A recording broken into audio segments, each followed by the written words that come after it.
E nesta terça-feira, o presidente Lula sancionou a lei que cria um programa especial de renegociação da dívida dos estados, mas vetou pontos que trariam impactos sobre o resultado das contas do governo sem os juros da dívida pública.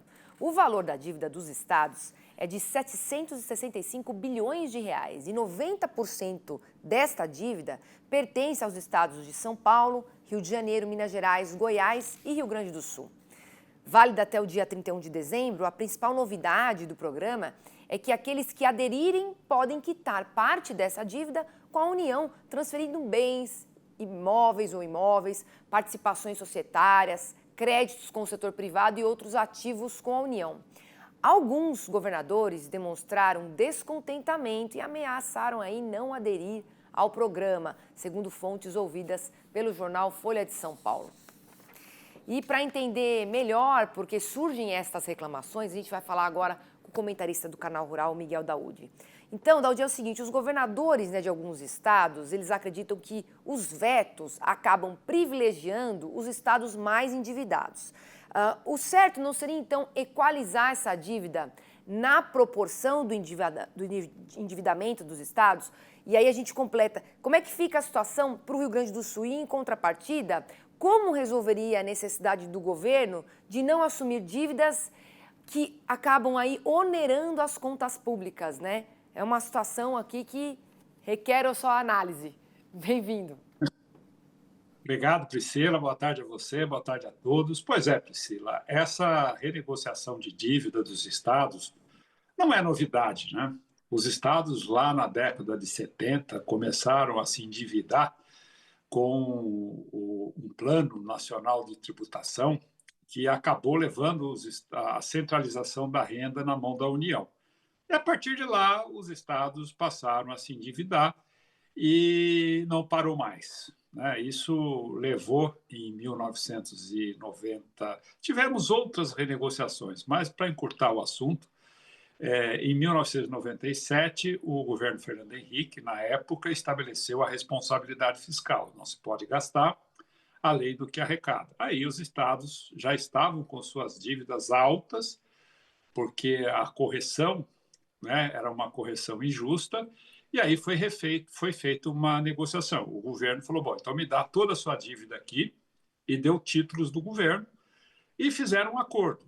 IGPDI, com uma taxa de juros que podia variar de 6% a 13%, de acordo com a capacidade de pagar dos estados. Bom, Priscila, aí foi outro grande problema, porque os estados começaram a pagar mais do que devia, várias vezes. Chegou em 2010, nós tínhamos lá 3 vezes a dívida dos estados que já tinham sido pagas e estavam devendo 3 vezes mais.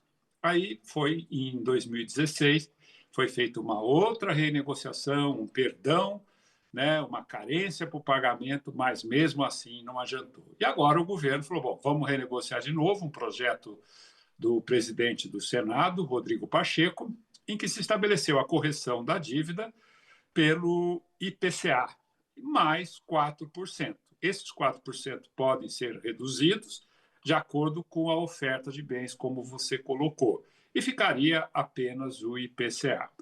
Só que tem estados que precisam investir, que é o caso do Rio Grande do Sul.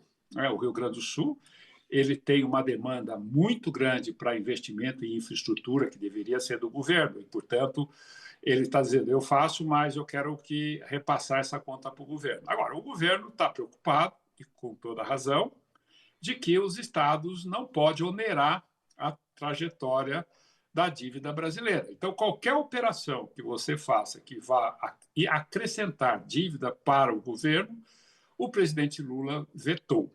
Mas eu acho que pode-se chegar num acordo, Priscila, porque essa renegociação tem o uso da tabela Price, né, em que você tem um decréscimo da dívida nos 5 primeiros anos, você tem um pagamento de 360 meses, 30 anos.